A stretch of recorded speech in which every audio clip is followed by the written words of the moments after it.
and he's open for Jason Derulo. He's done some pretty heavy collaborations with Aryam, Music Travel Love. Did your acting debut with Anil Kapoor as well. I watched the video, so that was cool actually. Somebody asked a musician, like, what's the most difficult part of songwriting? And then that person answered, finishing it. That's the truth. That's the truth, yeah. When would you say you thought or you had that feeling for the first time that, okay, maybe I have something inside? I am still not convinced. And even you traveled to Asia once to for a concert, I think. Yeah. The second time, I can't remember who. She was super nice, though. Yeah, Dubai Tours, and they called me about that. They asked me if I wanted to do an ad. I was like, yeah, sure. And they told me, okay, it's going to be with with Anil Kapoor. With Anil Kapoor. I was like, okay, fair enough. Okay. Right. Just go ahead and take it. Have a space for you within me. Just go ahead and take it.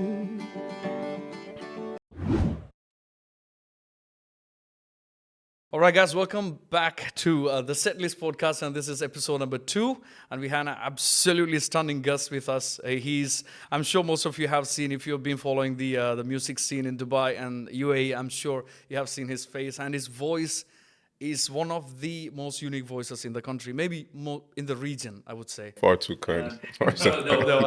That's coming from heart. Whenever I introduce you to someone, that's something that I always say. Like it's not. Most of us have kind of identical voices. I would say the musicians we can relate, but your voice is different. And Abri, Abri is incredible. You both have got a different kind of voice, and then we're gonna dive into your music style and everything. But before that, if anyone is not familiar with Arqam, he's a soul singer, and he's open for Jason Derulo. He's collaborated, and that's something I really want to deep dive into. He's done some pretty heavy collaborations with Aryam, Music Travel Love, which was fantastic, and then.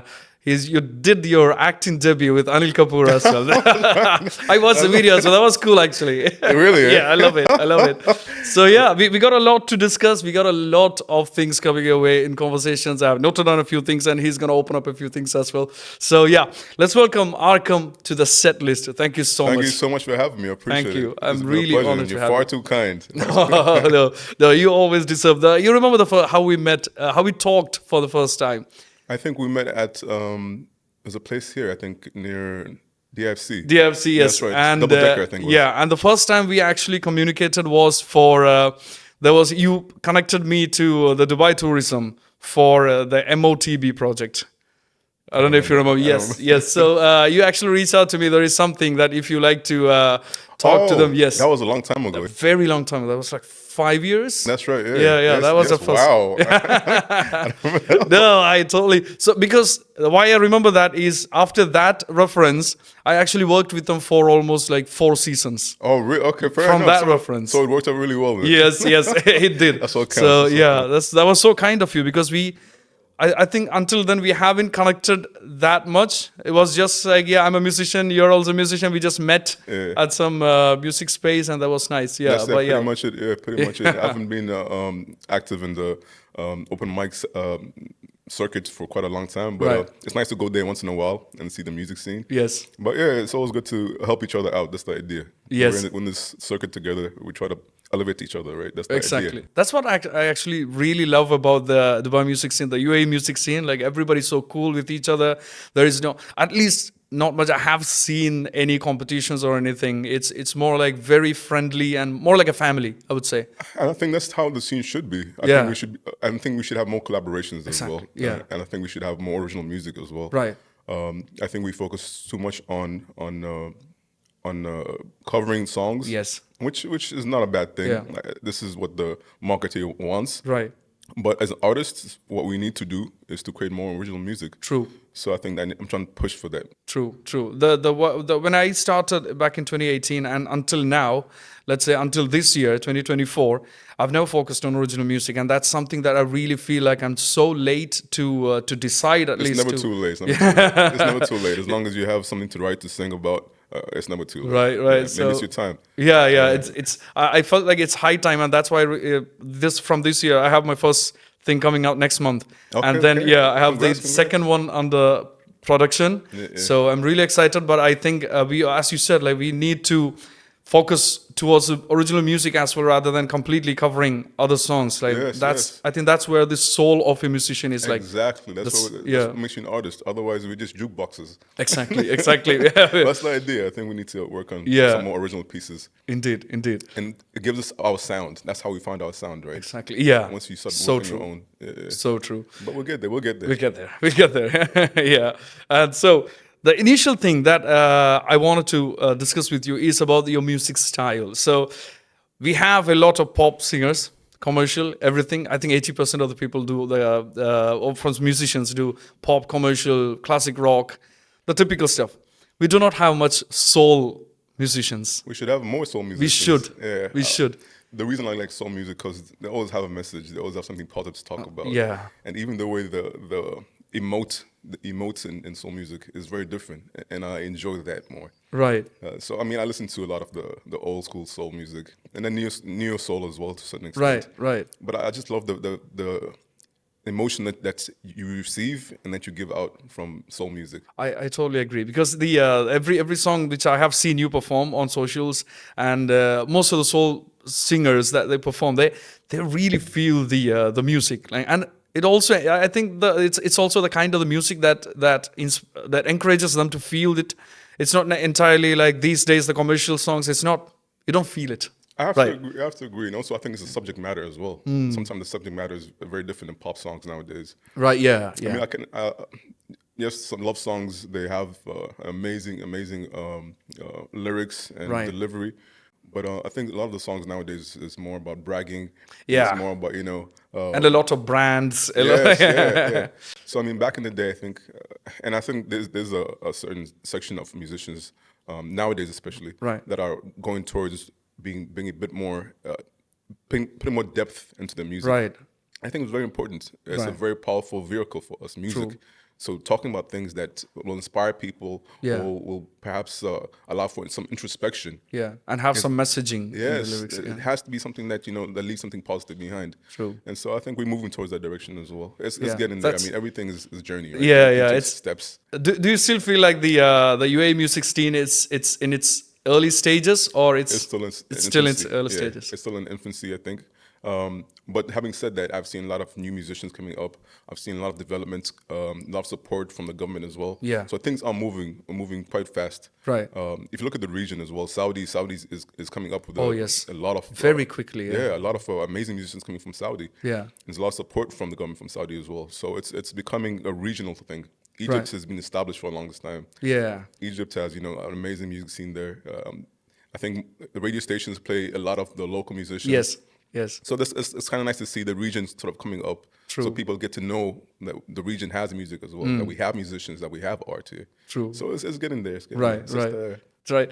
As for the soul music, have you always been into soul music, or did you find your interest towards soul music? I've always loved soul music. I mean, I keep telling the story about my dad having the records and all that there.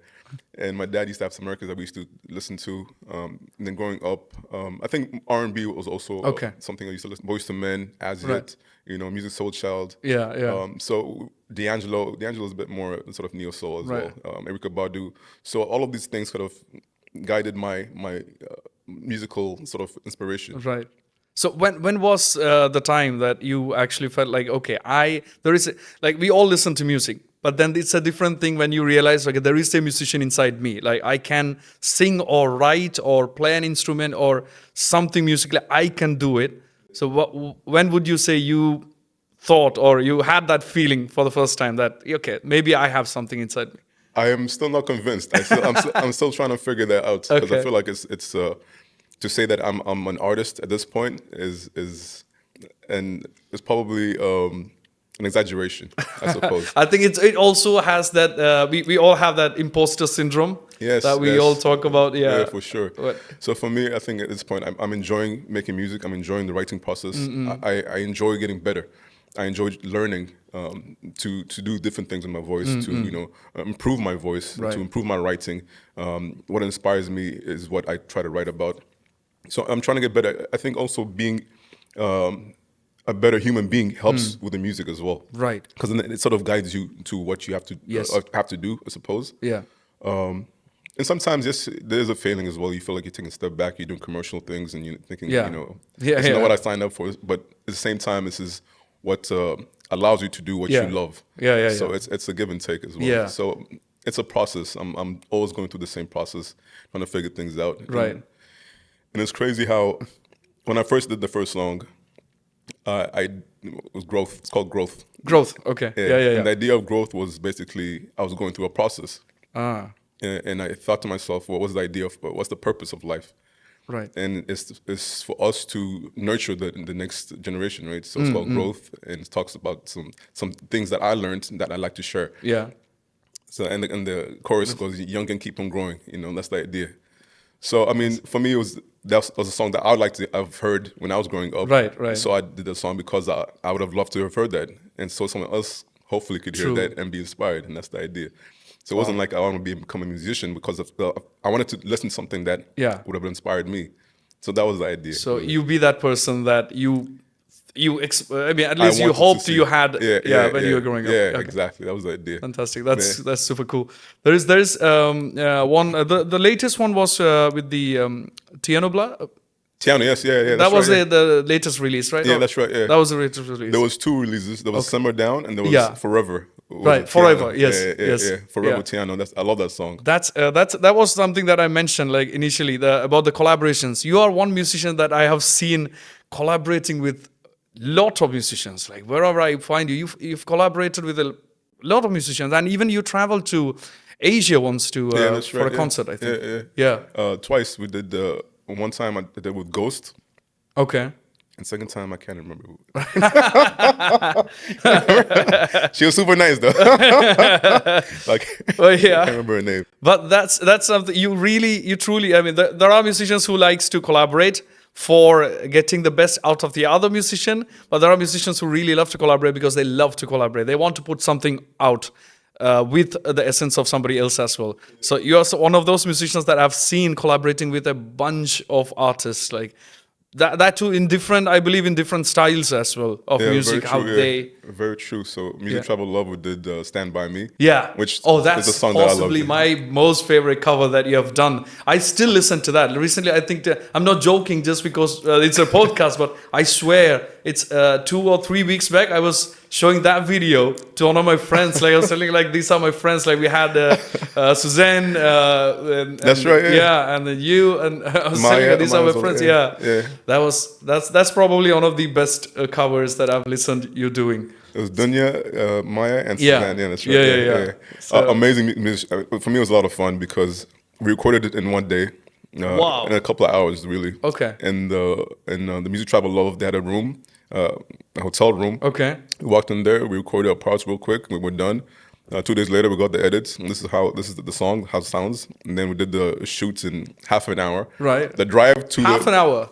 Well, I'm saying an hour. Okay. Because by the time we got to the location, the sun was going down already. Okay. So we didn't have too much time. Right. So we rushed to shoot. It took us longer to get there than to shoot the video. Okay. To be very honestly. Right. But it was a lot of fun. I mean, it was a How great was the whole experience. experience working with Music Travel Love? They're amazing. I mean, they know what they want. They know what they're doing. They have ideas, and we just planned it out. Were you already informed on the song that you were going to do? No. Okay. We were told the day before, or I think on the same day, or the day before. Wow. I think I can't remember. Okay. It wasn't much lead time. Right. I think the whole thing was a week lead time. There's this Music Travel Love with coming in Bollywood. They want just to do this and that. I was like, okay. I didn't hear from them for a few days, so I thought, okay, it's not happening. And then they came back and said, okay, it's happening. It'll be happening in 2 days. Right. Okay, what song we're doing? Then we'll let you know tomorrow. All right, fair enough. And the next day, told us what it was, and then we went for the shoot, and it was just everything was just so quick. Wow. And for me, I just thought it was okay. It's a lot of fun. It's just the music, Right. You know, I get to do music as opposed to So it was, something, it was a lot of fun. And then you got there, and the guys were really cool. It was like, what key we doing it on? And we just all tried the different keys, and we landed on F, I think. Okay. And and that was it. And we recorded, and everybody had the beautiful. Yeah, everybody had the parts, and we left. Right. It was a lot of fun. I can't complain. Yeah. I mean, the video came out great. The audio, everything was so perfect. It was incredible. And that was one wonderful cover. Yeah, I love that song. So I mean, I think your voice also suits way to it's used very well with that song. Well, that's because I love Lovely song. Yeah. We might do a few more next year. We'll see how it goes. Yeah, we'll see how it goes. There's a teaser. It's exclusive. We might do a few more next year. We'll see how it goes. Wow, fantastic. That was collab with the Abu Dhabi Tourism, I believe. Yeah, Abu Dhabi Tourism. Yeah. So the upcoming one is also for Abu Dhabi. No, that's just us, Music Travel Love and myself working on something. That's actually good. I think 2 songs perhaps.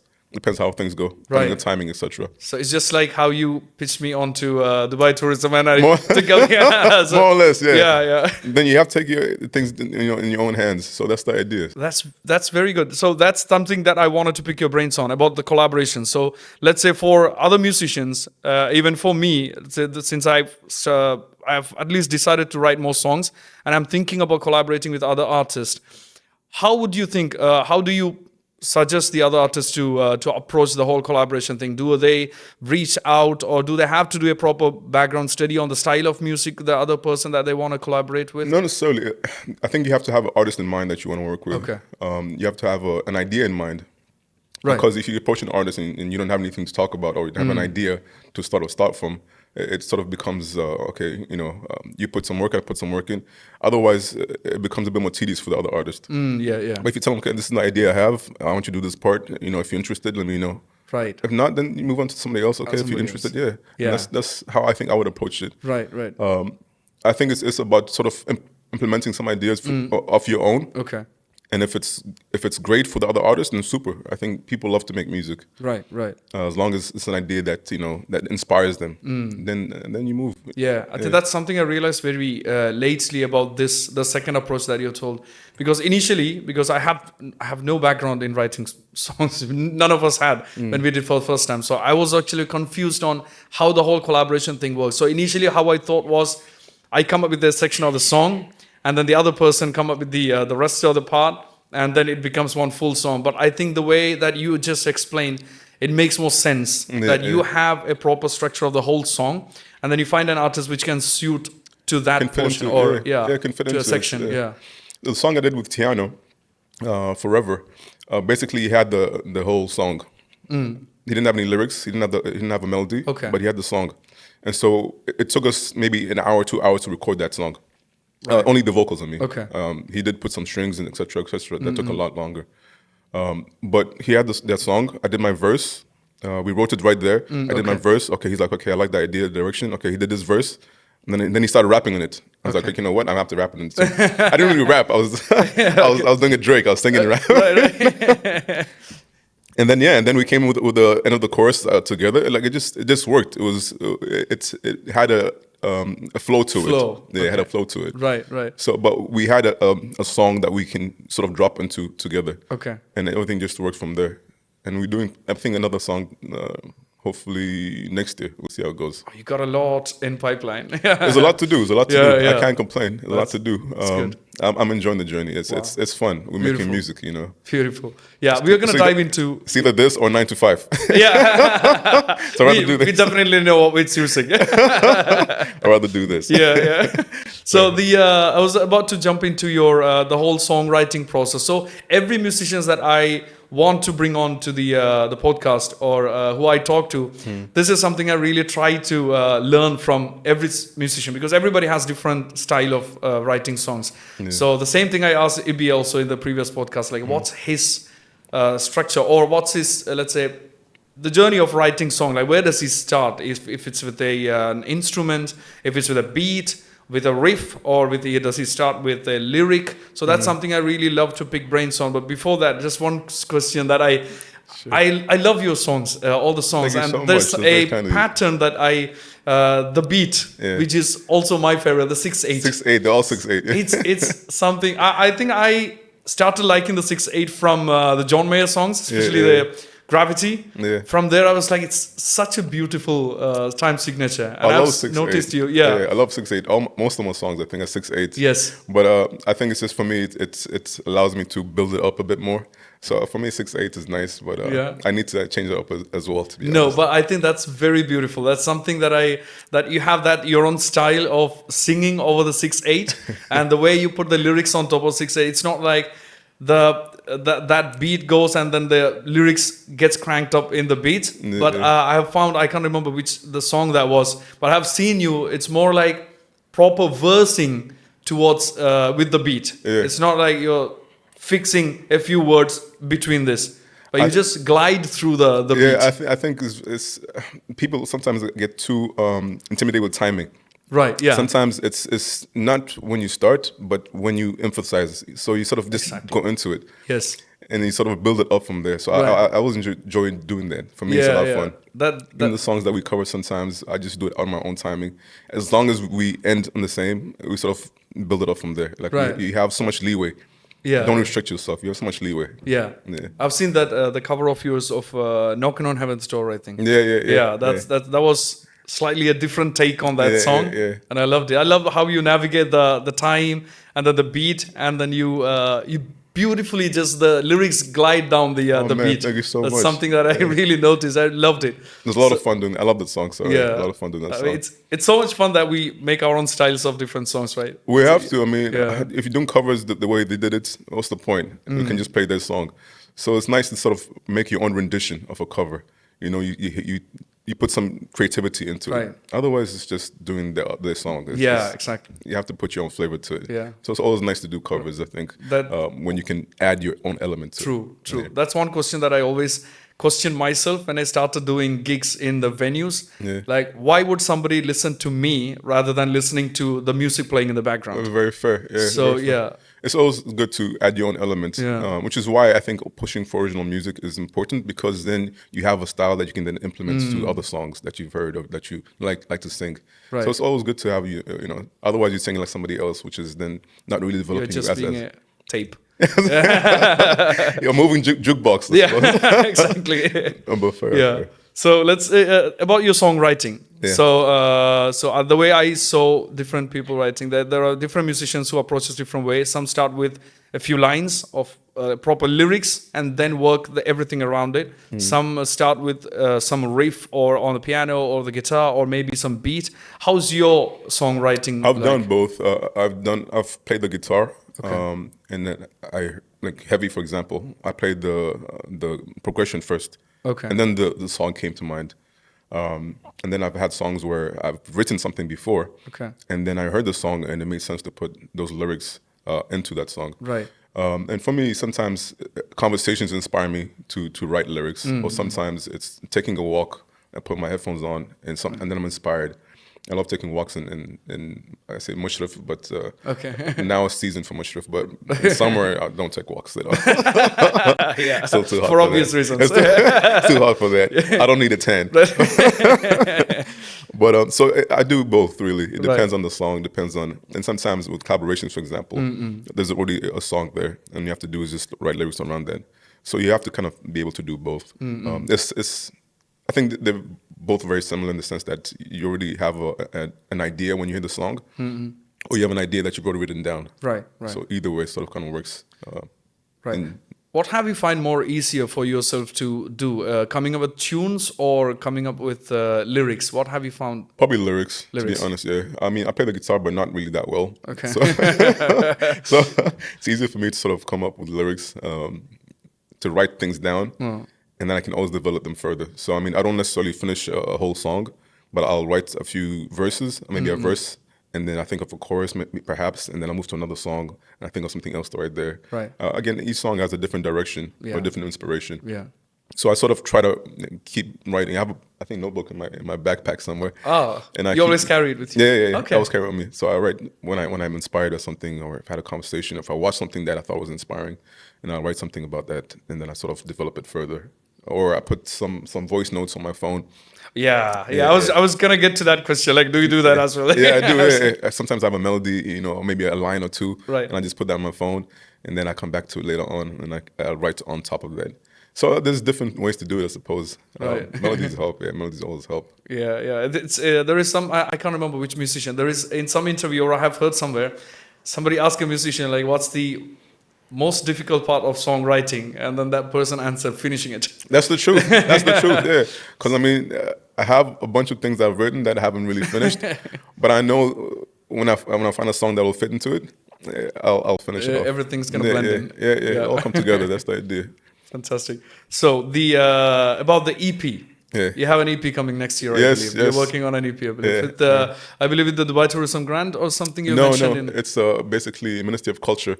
Ministry of Culture, yeah. We got a grant from Ministry of Culture, and I'm working on an EP with Ihab Darwish. He's a composer from Abu Dhabi. Okay. He composes sort of classical, sort of contemporary music. Okay. And we're trying to work together to make a collaboration where we're doing soul music and hopefully adding some elements of classical or some Emirati instruments as well. Right. So it's gonna be like a mashup. Okay. It's gonna be about 4 songs. 4 songs. Yeah, okay. 4 songs, and see how that goes. Yeah. When are we gonna listen to it? Approx any timeline? Hopefully by mid of this year. Oh, next year. I'm already in 2025. We are done with 2024 already. I'm done. Check that already. But hopefully mid of next year, we'll see how it goes. Yeah. Fantastic.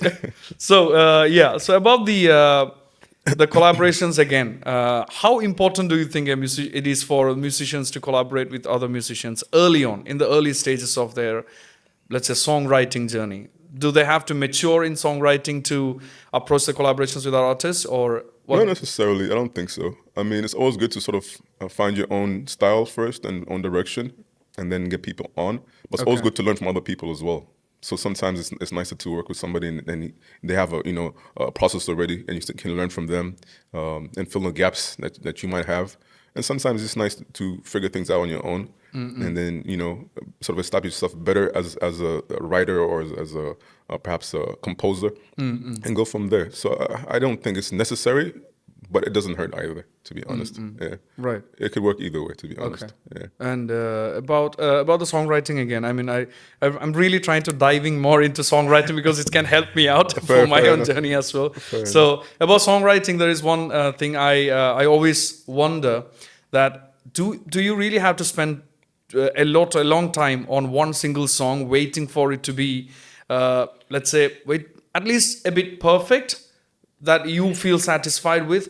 Or in the early stages of writing song, do you really think that somebody should keep writing songs and then hone their craft and then shine their own skills up? I think it's very important. Is it the volume or the quality, early stages? Yeah. I think it's very important. First is just to pump things out, because sometimes I can be a perfectionist. And I'll sit there thinking, okay, I can do this better, I can do this better, I can write this better, I can do something better. But sometimes you overthinking it will muddle things up, and make it worse than it was before. Yeah. So sometimes just pump it out when you feel it's good, when you're happy with it, just pump it out. Right. Otherwise, when you're waiting for perfection, it's never gonna happen. You're gonna wait for a lifetime. Right. So just pump things out, and as you make more music, more songs, you'll get better and better. So it's just about trying to finish something so you can work on something else, and finish something so you can work on something else. Right. And the more you do it, the better you get at it. So sometimes waiting for perfection is never going to happen. Right. And I had to learn that, because I used to be very, okay, no, I'm not ready no, I don't like this, I don't like this. And then I go back to the first one, it's like, oh, this is nice. Yeah. So sometimes it's not trying to figure things out. It's just trying to be as natural as possible. And that sort of will get better and better. Right. I used to take me so long to write, but now it's just easier and easier. Even the way I sing, I used to overthink it, and then it sounds so structured, it sounds so forced. Right. But now if I feel like this line is nice, okay, you need some, I just sing it that way. And if I record it, it sounds nice, all right, super, we'll keep that take. If I don't like it, then we'll do another take. Maybe I do it in a different way. Yeah, that's a conversation I had in the last episode with Ibi about the songs, the versions of the songs. So because I had something in my mind where, let's say for an early musician or somebody who's, thankfully we all are earning, but there could be musicians who are not earning yet. And they have to put out a music and they don't have enough budget to go to a studio, rent it out and get a producer to produce their songs. So there is one song that Ibi put out which was produced in his friend's dorm room with a 500 dirham laptop. So that's something I always kept wondering, can I do something myself with just the guitar, use a preset sample, which is royalty free, and then use a preset sample, get the guitar and then get my words out, get the tune out. And then maybe, and that's a conversation I had with Ibi off the podcast as well. And then there's something that he said about the same thing that you mentioned, like you can always come up with the second version of the same song. That's right. Yeah, that's right. I mean, most of the songs I recorded, Growth was the first song I did. Within Me, I recorded at home. Oh, you did it yourself? Yeah, I recorded at home. Beautiful. Yeah, Growth, Within Me, Heavy as well. Heavy is just the guitar. Wow. And I didn't even have a jack at that time. Like the guitar was didn't have a jack, so I had to put the microphone and record it there. Yeah. So I mean, I just did the songs. I love the songs. I know I can do them better down the line, but I just wanted that song meant a lot to me. Yeah. I wanted to share it. Right. If it resonated. If it didn't, there's no harm. It's just we're trying to make music. That's the idea. And then I think the ones I did in studio was Leaving. Simmer Down I did. No, Simmer Down I did at the studio as well. Okay. Yeah, and then Forever we did it in my friend's house. Wow. Yeah, Tiano was there. He came in. He had a microphone. He had everything. We recorded it there. It wasn't a studio recording. So I mean, it's just making music. Sometimes you overthink it. We're looking for I don't know, like trying to find my right carry level. Yeah. We're all just burgeoning artists. We're making music. Yeah. It's like an artist having a pencil and a canvas. That's all you need. You don't need to have a massive studio with lighting, etc. and to paint. No, you just paint wherever you can. True. Yeah, that's the idea, I think. What about the quality of production? Like, how skilled are you as for the production? Do you look deep into the production quality and the mixing, mastering, and everything? Or I had to learn quite a lot. Mixing still, I'm not that good at mixing, mastering. Okay. I had to send it out to somebody else. I think Asa did the last one. Oh, I lie. Urban Studio did the last one. Okay. And then again, we all have friends. We can ask for help. There's nothing wrong with asking for help. Right. And that's the idea. You have to learn, right? Yeah. And when I'm in the studio, I do ask them, "What you doing there? What you doing there?" Yeah, so that next time I know what to do. Right. And I had to learn about a lot of different things. But the more you do it, the more you learn. That's the idea. That's true. If you don't do it at all, you're not going to learn anything. Yeah, at all. yeah. So, If you never try, you'll never know. Exactly. Yeah. So it's just taking a step. Yeah. There's this one thing that's stuck in my mind back from I started learning, or I started trying to play guitar back in 2010, very late, when I was 20 years old. Fair enough. It's like, so then I learned it from YouTube completely. I never went for any classes. Yeah. We all do, I think. University of YouTube. yeah, exactly. So there was one teacher, one guitar teacher called Justin Sanderco. Okay. I think many of the YouTube university students might know him. So very good classes, very good courses. And in one of his videos, he says something that really stuck with me, that about the same thing, about the perfection. This one phrase where if it sounds good, it's good. So because it's music, you don't really have to look at every nitty gritty part. Very fair, Yeah. Very fair. So if it sounds good, it's good enough. And all of musicians, we're also fans, we're also listeners. We listen to music all the time. Yeah. So we know what the music sounds like. Right. And so if we do something and it's, okay, it sounds nice, okay, I listen to this, then you're happy with it. Yeah, exactly. Yeah. Sometimes we have ideas in our minds, okay, we want to do this and that. Let's not complicate things. Let's just do it the way we would like to listen to it and go from there. Right. And some of the production of my earlier songs were pretty gnarly because I had to do it myself. But I learned from there, and then from then on, just went. I think it got better, but I hope. Yeah, that's the idea, though. I mean, it's just getting the ball rolling. Yeah. It's like they say, the worst one's the previous one, and the best one's the next one. That's the truth. Yeah, that's the truth. Yeah. But it's just Yeah, I truly believe that. So about the song release, let's get into. Okay, you have written a song, and then you have released a song.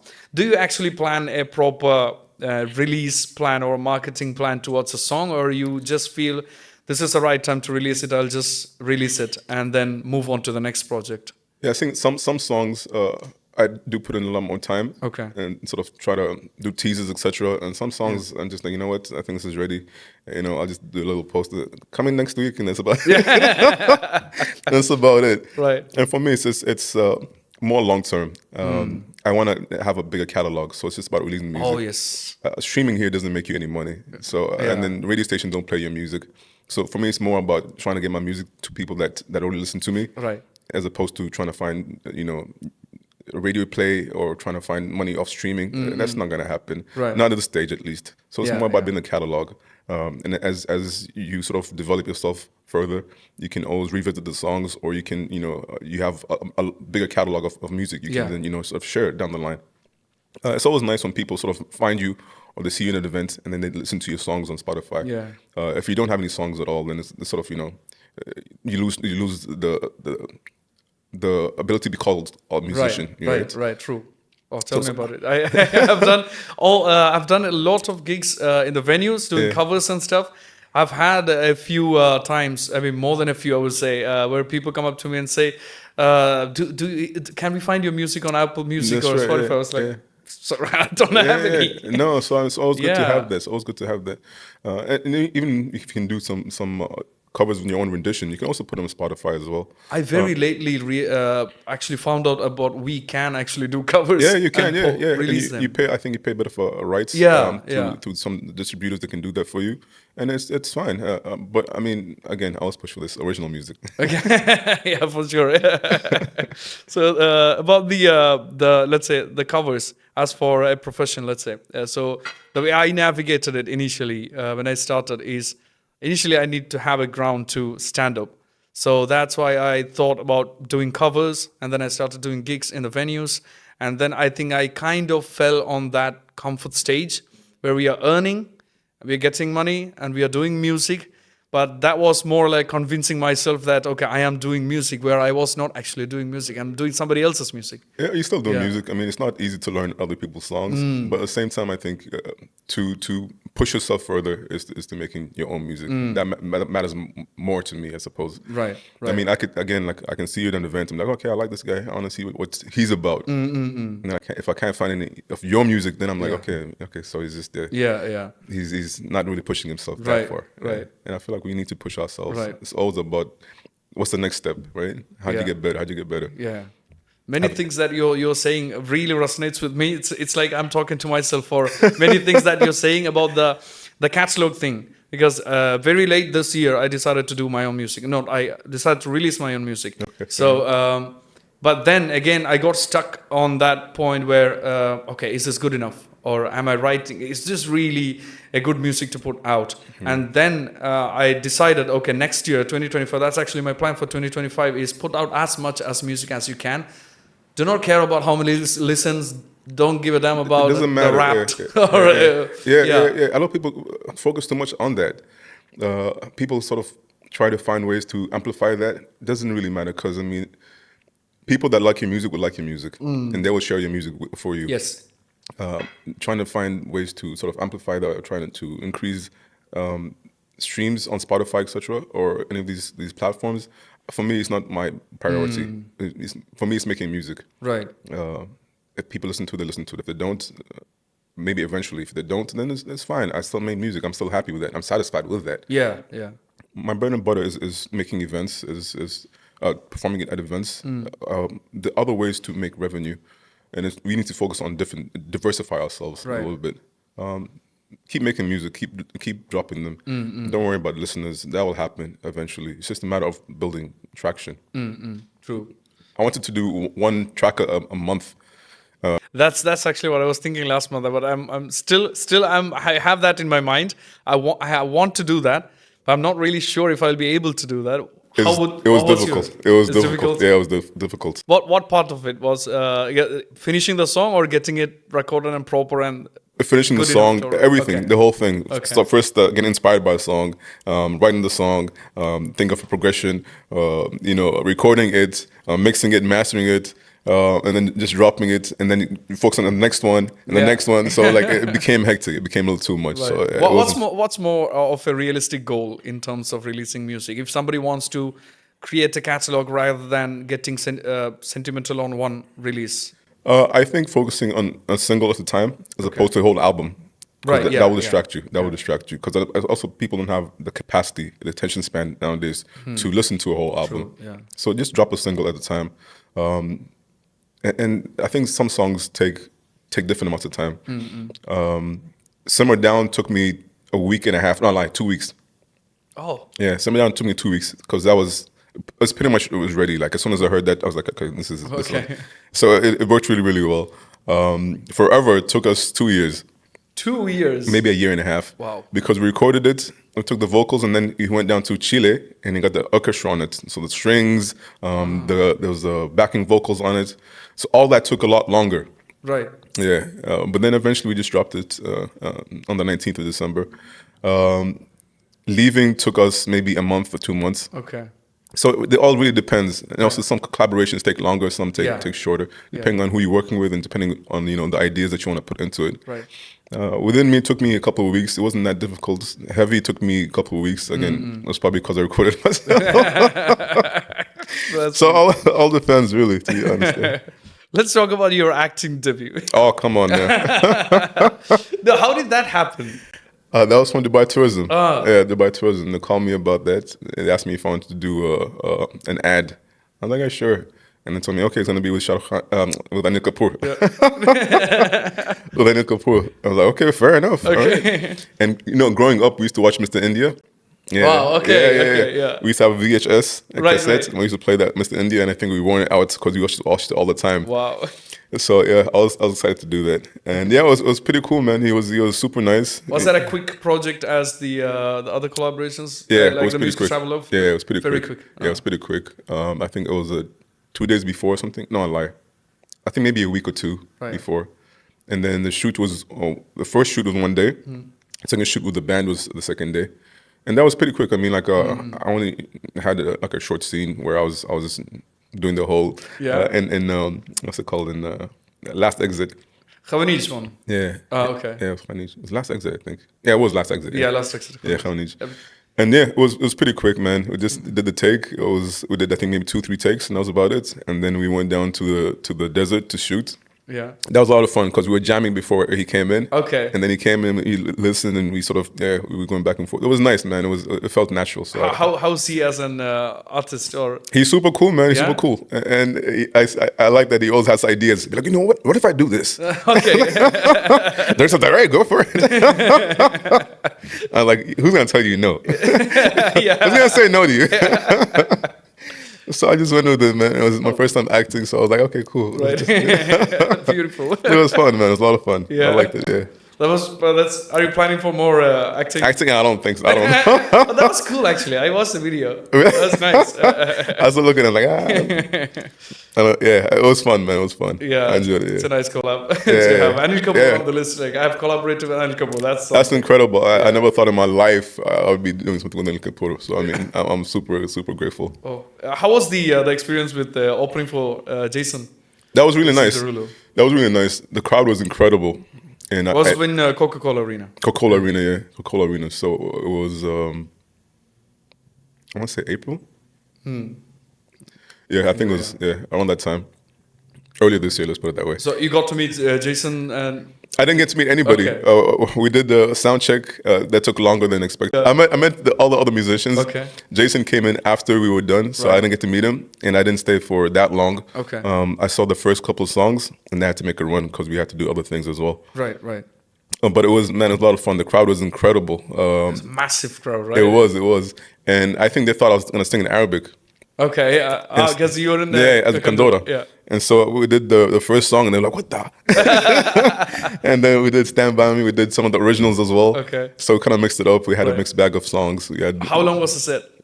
It was supposed to be 45 minutes. By the time we got to the event, it was 25 minutes. Okay. So we had to cut a lot of the songs, and we had some amazing ideas as well. Because we had the choir there. We had, I say choir, it was 3 backing singers. Okay. And we had the whole band there. And we wanted to do a song with Tiano. Tiano was there as well. Okay. So we wanted to do Forever as well. Right. But because of the time frame, we couldn't do that song. Right. But we did No Man No Cry together. So that was kind of cool. So we had that, on stage collaboration as well. So it was a lot of fun. And we didn't practice the song together. Okay. It was the first time doing it. So it was a lot of fun. You just went straight up on the stage and did it? Yeah. I just called him on stage and he came in and he's like, okay, I do the song. I was like, yeah, cool, let's do it. Wow, that's one brave thing to do. No, it's just music, bro. It's music. We do music. The song is not, he's heard the song a million times. I've played the song a million times. So it was kind of nice to have, the little. Yeah. And it turned out really well. I loved it. And that for me made my night. Playing with the band, playing with Tiano. The crowd was incredible. So for me, that made my night. I was happy with that. Yeah. Right. Beautiful. About the social media part. So how important would you say is for a musician to the social media? Is like being active on social media, or it's? I always had all these questions are coming from my own head, which I had in my head. So I'm trying to pick everybody's brain on that. So you trying to plan the social. I've seen musicians spending a lot of time planning properly social media, or I've seen musicians who just are natural. I think I should probably plan more. I don't plan as much as I think I should. So I think Instagram, for example, or I think people have TikTok as well. I'm not as good at TikTok, but I think it's your almost like your card, right? It's like your business card, where people want to see, okay, what do you do? Okay, this is what I do. Oh yeah. So it's very important to have something online where people can see what you do, and I try to post mainly my music as opposed to sometimes people like to post pictures of where they're going, what they're doing. For me, it's my music page. It's not my personal page. So I try to keep a difference. I don't like to post about myself. I don't do too much to be posting about. Right. Except for my cats. Maybe it's my cat. Yeah.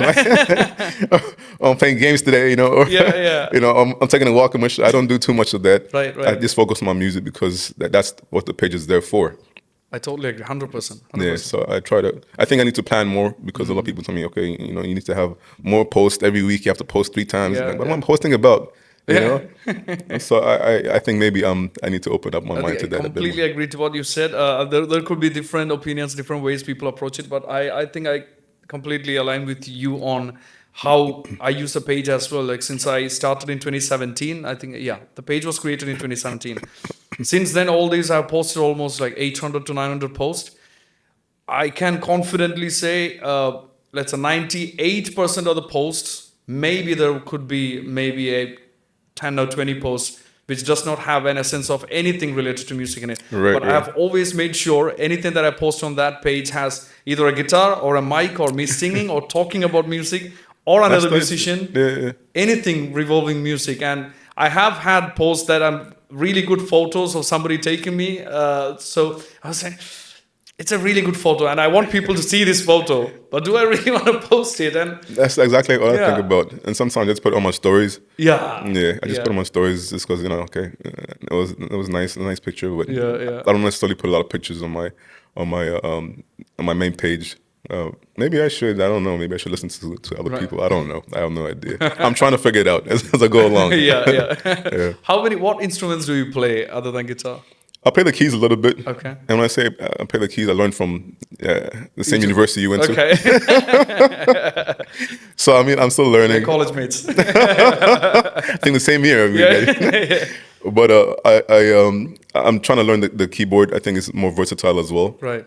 This is a lot more portable, but the keys are a lot more versatile. You can, obviously try to play different instruments and sort of record on the DAW that you use, different sounds, etc. So it's always nice to learn the keys. So I'm trying to figure that out as well. I'm getting there. I haven't played in a while, to be honest. How important do you think learning some instrument as in a role in songwriting? I think as long as if you have somebody that can play for you, then you're fine. But I think for me, I always wanted to learn an instrument, and this is I think something that I've figured helps me as well with my songwriting. Right. Sometimes I could be on my own and just have the thoughts and I'll just play a progression, and then I sort of put lyrics to that. Okay. So it's for me, it's very important if you don't have somebody to play for you.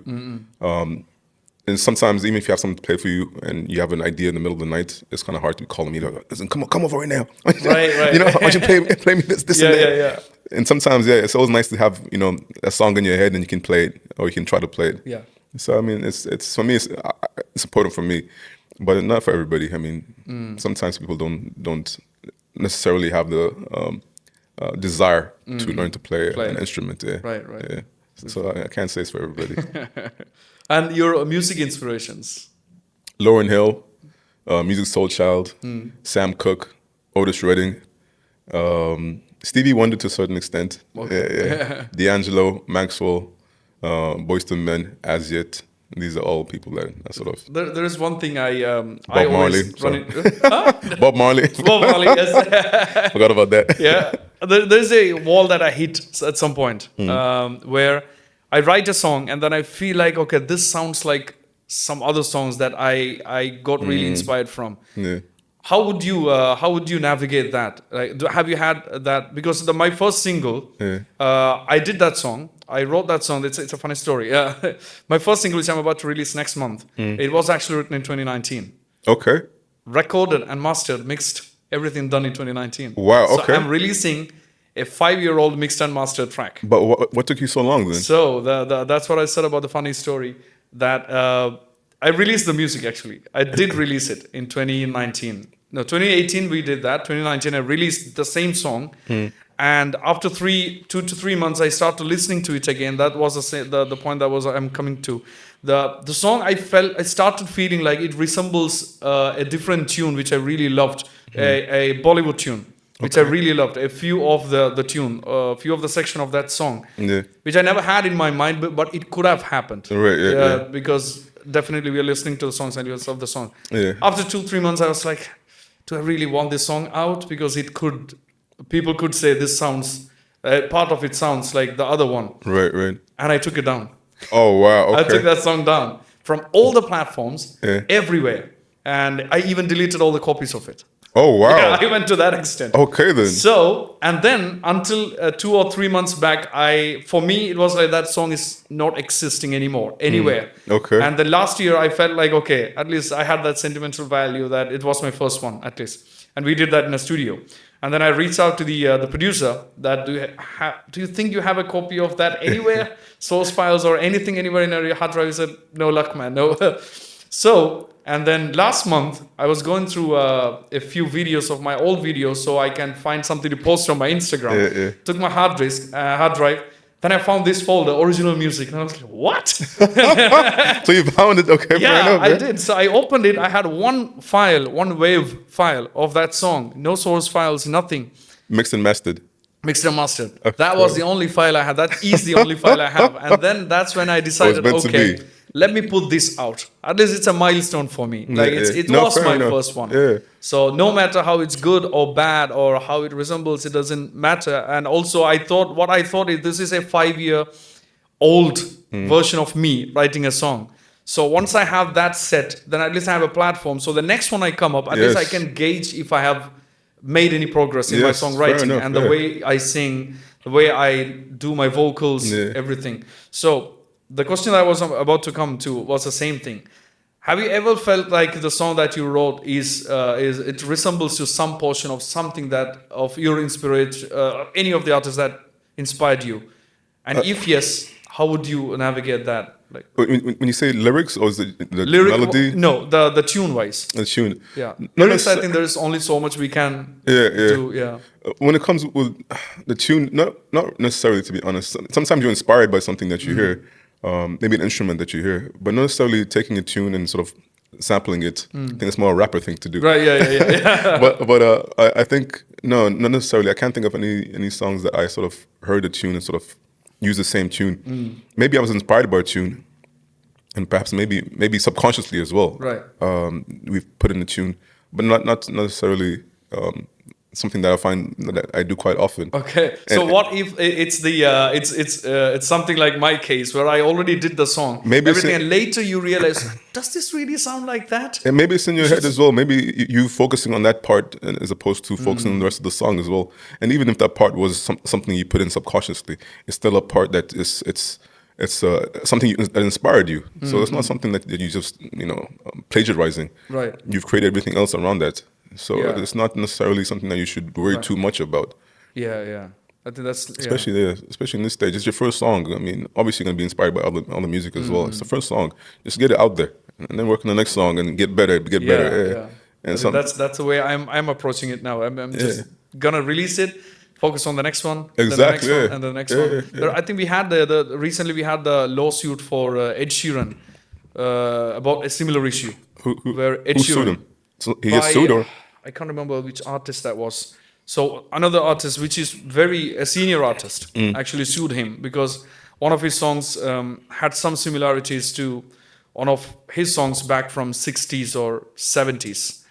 And then Ed Sheeran actually won this lawsuit because, and after that he had explained like there is only so much musically we can diverge. That's so true, yeah. And a couple of, let's say, a chord sequence, let's say A minor, C, G, D, there could be millions of songs That's with the that. truth. What can Yeah, we do? that's the truth.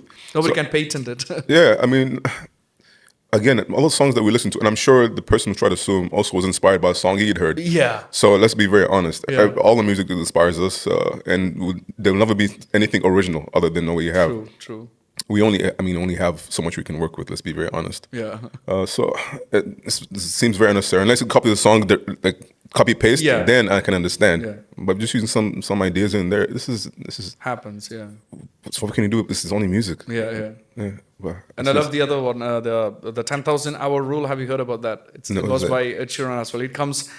It actually comes to the same thing that we've been talking about, putting out more music. It's what he explained is you spend a lot of time, and then you the way he approached the songwriting initially, and there was one viral video as well where he played one of his very early voice notes. Oh yes, I heard that. Yeah. Where he was singing. Yeah. On the voice note, yeah. So that's something that he explained. Like, keep writing songs and then put out all the crappy songs that you can write, and at some point you run out of bad tunes or bad ideas. I have to agree with it. Yeah, and then comes the really good ones. I mean, if you write every day, you won't get any worse.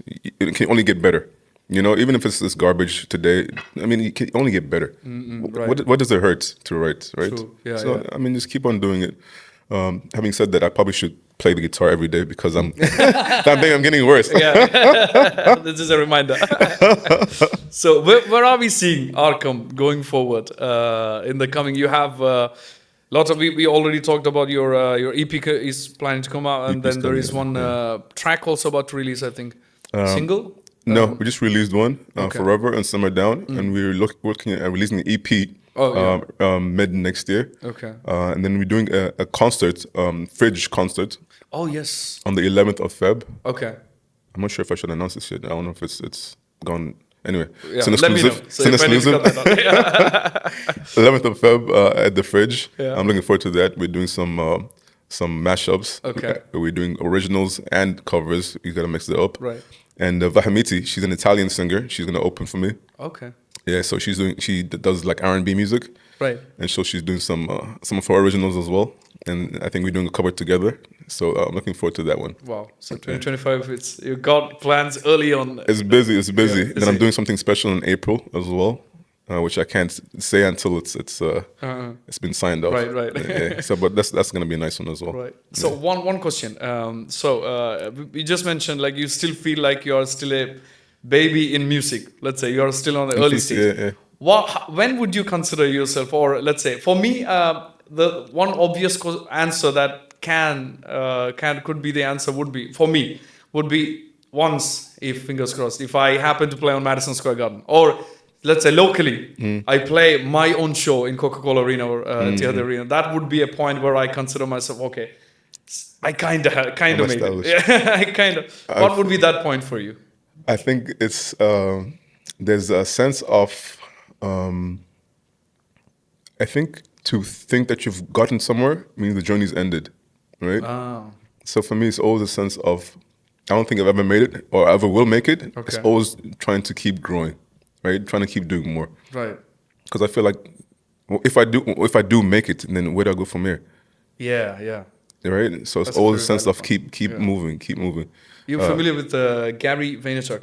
Who's that? The social media. There's one guy he's got social media agency and stuff. So very internationally, he's very famous in social media space. There's something that he says he's been telling for a long time about his dream is to buy New York Jets, the football team. Yeah. So it's a rugby team, right?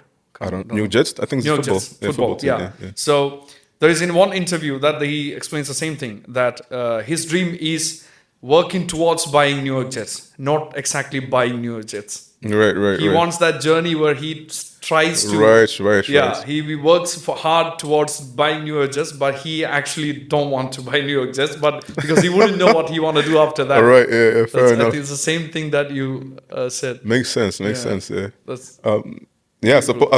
So then, what if he does actually get to buy it? What happens then? I think he's never gonna buy. He's not gonna buy it. Even if he gets a chance, he's gonna stall it. He's like, nah. Sure. Fair enough. Beautiful. So let's jump into one song of yours.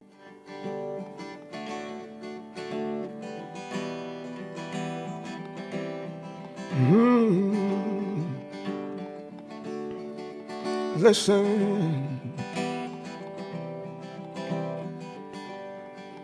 I'm running out of breath when I talk to you, but you're not trying to hear me. My voice is going coarse, can't explain no more. There's nothing I can give you. Just like everything our time would come. Would you be proud of what we've done? Have a space for you within me.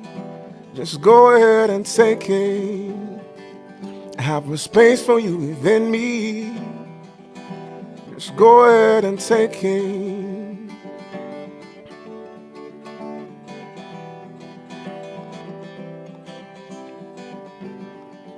I guess we'll find a way around this empty town where promises mean nothing.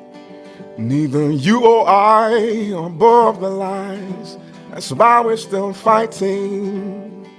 You play on all my fears, every single fear. I'm not brave, not like you, but I find a place for you within me. So just go ahead and take it. I'll find a place for you within me. Just go ahead and take it. Woo! Wow. That sounds so rough. Yes, so we're gonna conclude. So that was Within Me by Arqam. Within me. Yeah, love that. Such a personal song. I don't like singing it. Is there a story behind it? A lot of stories behind this. Yeah. It's about different relationships, to be honest. Yeah, about different relationships. Not necessarily a lover or a girlfriend. It's more about people that are in your life. Okay. It's a song about vulnerability. But I love the song, but I don't perform it too often, to be honest. Okay. Yeah. Well, we are fortunate enough. There we go. No. Well, that was a cool song. I really love that. Thank you so much. So yeah, thank you so much, Arqam. Definitely check out his music on all the platforms. And then where can we find you active? I'm on Instagram, r.qam. I'm on TikTok. I do a lot of dances there. On Arqam Official. We would love to see that. I think it's Arqam Official on TikTok. I'm on Spotify, ARQAM. And I am also on Facebook for some reason. Okay. We're all still figuring out what we are there. But I think it's linked now with Instagram and Facebook. So when you post on Instagram, everything goes up on Facebook as well. So I suppose. But I never check my Facebook. Thanks to Instagram. We can't manage too. Meta, they're everywhere now. Yeah. All right. Thank you so much, Arqam. It's been Thank you for having me. Thank you for having me. I appreciate it. Thank you so much. It's a pleasure. So hopefully we're gonna have him again once he has his EP out and everything out, and then the Music Traveler collaboration, one more coming up. That's right. So, that's right. Once that's all out, we're gonna bring him back again and then see. Hopefully next year. Inshallah. Inshallah. All right. Thank you so much, Arqam, and thank you so much, everyone, for watching this second episode of the Setlist. We're gonna have more guests coming up on the show, and we'll have more of this pretty soon. Thank you so much for watching. We'll see you guys in the next one. Thank you, Arqam. Thank you. Thank you.